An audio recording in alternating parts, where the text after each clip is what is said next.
If you ask me, dear viewers, premium ships here recently have gotten a little, goofy.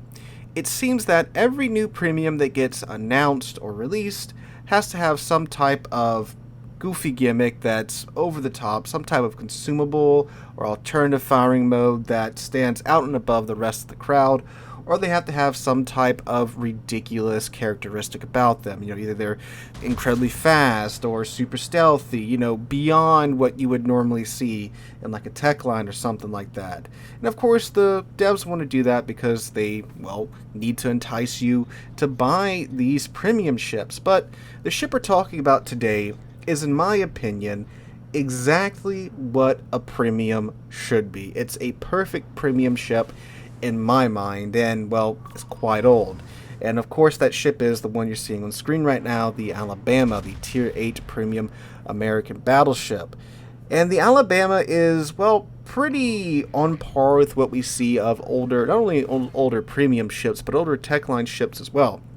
She doesn't have any type of over-the-top gimmick. She doesn't have an alternative firing mode or anything really about her that's out there. She's just a ship with a certain set of characteristics and stats, and that is it. And again, we saw this a lot more back in the day where we had tech line ships like the Montana, the Iowa, the North Carolina, that yes, they have their characteristics about them. The American battleship line had, good AA, consistent guns, mediocre-ish survivability back in the day. And then you had like the IJN battleships that had, bigger guns. They had, when you got to the Yami, thick armor. They were slower at higher tier, right?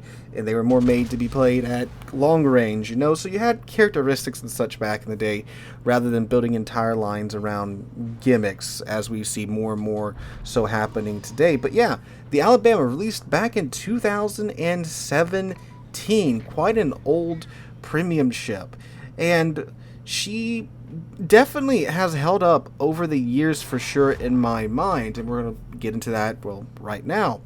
So what is the Alabama? Well, the Alabama is a South Dakota class battleship, which is a ship we don't have in game in a tech tree form, which is another plus for me because, again, copy and paste premium ships. As I understand, they have to do them more and more now when there's classes that can still be added into the game. It's nice to see them get added into the game either through tech lines or premium ships. But anyway, she's a South Dakota class battleship, which is essentially an improved North Carolina class. The South Dakotas were drawn up to fix a lot of the issues that the North Carolinas had, which in game it just boils down to a different armor scheme, and it was a much different armor scheme in real life as well. But if you look in game, the North Carolina Citadel is high, dry, and exposed. It's just out there, and as I'm sure those of you that have grinded through the North Carolina or have shot the North Carolina with, large guns has quickly found out, it's not that well protected. The South Dakota and the Alabama is much, much better protected for, anything really. If you look at the Alabama's armor, her citadel is behind the torpedo armor. You have a kind of bit of a spaced armor going on in between the torpedo bulkheads and the Alabama citadel. And if you combine the torpedo bulkhead armor with the citadel armor, it is actually a slightly thicker and heavier armor belt, so you get a bit more mileage out of that in the Alabama than you do with the North Carolina. Now you can't just go and show your broadside to whomever and go on about your day. It's not quite that tough, but it's a hell of a lot tougher than the North Carolina. Both of these ships, North Carolina and the Alabama, they are thankfully preserved to date. I've been to both of them. You can check out my real still IRL tour videos of the North Carolina and the Alabama here and here.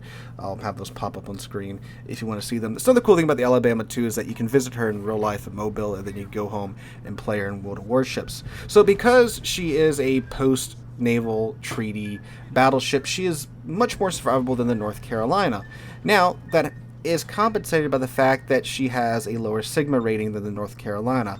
North Carolina has an amazing Sigma rating of 2.05, while the Alabama has a pretty decent Sigma rating of 1.9. So the North Carolina 16-inch guns are more accurate than the Alabama, but the Alabama is more survivable thanks to her thicker side armor over her citadel.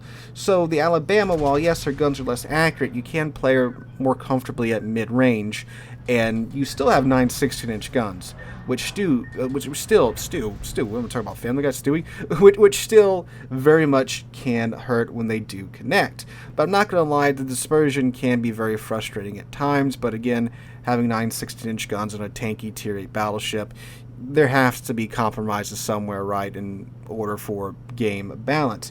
But in my experience, she doesn't really get hindered by them too often.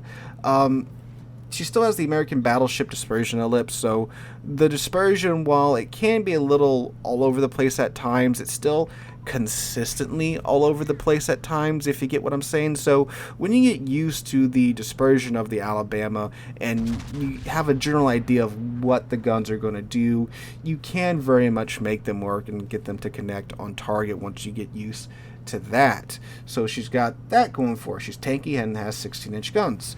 Another thing too is that she does have, well, back in the day she used to have godly AA, and that was kind of her thing. Today, of course, after the CV rework, while her AA isn't exactly what it once was, it's still pretty decent, especially by Tier 8 battleship levels. It will still make most CVs, think twice about coming after you. Now, with the increasing population of hybrid ships in the game, of course, those planes don't really matter if you shoot them down, because in 2 minutes those ships are going to have those planes again. But if you run into someone that's maybe not the best plane driver, they will more than likely run into your flak, and they'll lose most of their planes, and that's kind of nice. You can kind of rebuff a lot of those hybrid ship attacks, because a lot of those hybrid ship players, they aren't really CV players. They just want the new shiny ship, and you having the better AA to swat their planes out of the sky is kind of nice. Another good thing too about the Alabama in today's World of Warships is that she's pretty maneuverable. The background match watch right now, which the background match that I picked, it's not a super amazing game. It's a pretty stereotypical high-tiered game. I'm in a Tier 8 battleship. I've been double up tier to Tier 10. There's a submarine on my flank, and guess what? He picks me to be his pinata for the match. But thankfully, because the Alabama is pretty daggum maneuverable, you can, in most cases, make submarine players rage at the fact that they can't hit you. I think he had to launch 20 or 30 torpedoes at me in this match. I think he got me twice, right? That's pretty darn good. The Alabama and the North Carolina, if you don't mind comparing these two so much, they're both the Tier 8 American battleships. They have a fairly similar play style, so that's why I'm comparing them so much. But thankfully, they have a pretty small turning circle radius because they are fairly short ships. If you park one next to an Iowa, you'll see that the Iowa's got, quite a bit more length to her than the Alabama or the North Carolina. So because of that, they can turn pretty much, in battleship turns on a dime at 710 meters, and she has the rudder shift is pretty okay, 15.3 seconds. So because of that, it does make submarines kind of rage at times, but for some reason they like to pick on you, or maybe it's just me. Another good thing about the Alabama with submarines is that her torpedo protection is really impressive, especially for a Tier 8 battleship. She has 48% torpedo damage reduction, which is pretty freaking good. So when you're dealing with other submarines and destroyers and such, you're taking that much less torpedo damage than you normally would. So it's right under 50% at 49%.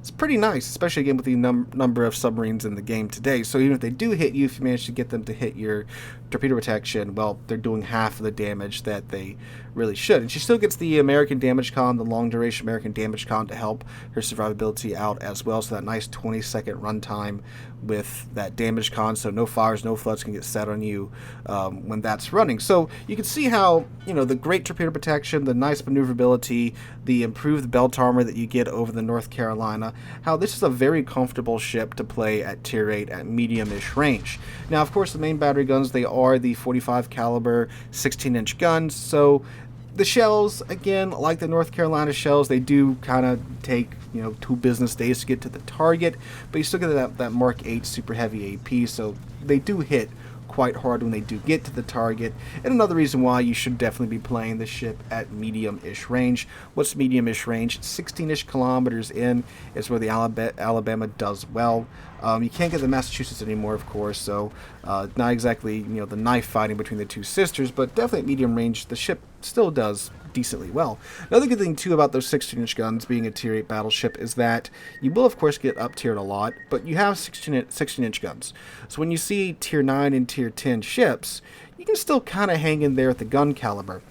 And since this is a premium ship, you get that improved premium economy, and you get the boost to doing damage to ships that are of a higher tier than you.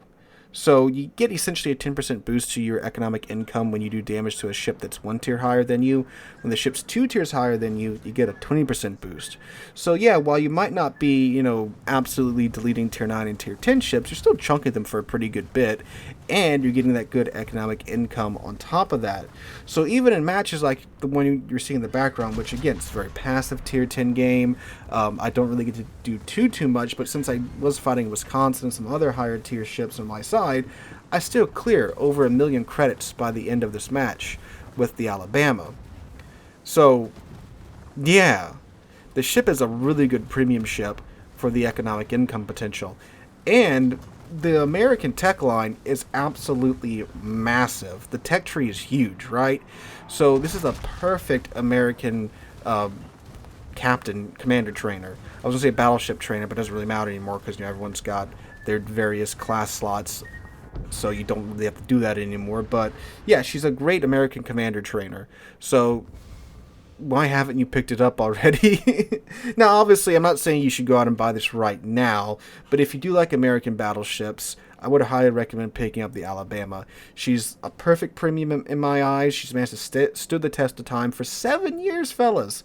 So I think it's safe to say that this ship, she survived for this long in this game with no changes, by the way. They have not buffed anything on this ship. They have changed almost nothing. If you go to the wiki, her changelog is just like they've improved her model, and of course with the global changes, you know, like the CV rework and you know, some other things like the commander rework, her secondaries got pushed out to I think 6.6 kilometers. But I mean, there's been no real buffing to the ship, right? They haven't had to do anything to the ship, and she's still does perfectly well in today's World of Warships in my mind. So guys, that is the Alabama. Again, in my mind, a perfect premium ship. If you're a fan of American battleships, I would highly recommend you pick her up. If you did enjoy the video, make sure to drop a like, leave a comment, and all that jazz in the comments down below, and subscribe, because we are on our way to 60,000 subscribers, getting close to that goal, and we are going to be doing a giveaway once we get there. Hope you guys enjoyed the video. Have a wonderful Wednesday and a wonderful rest of your week, and I hope to catch you guys in the next one.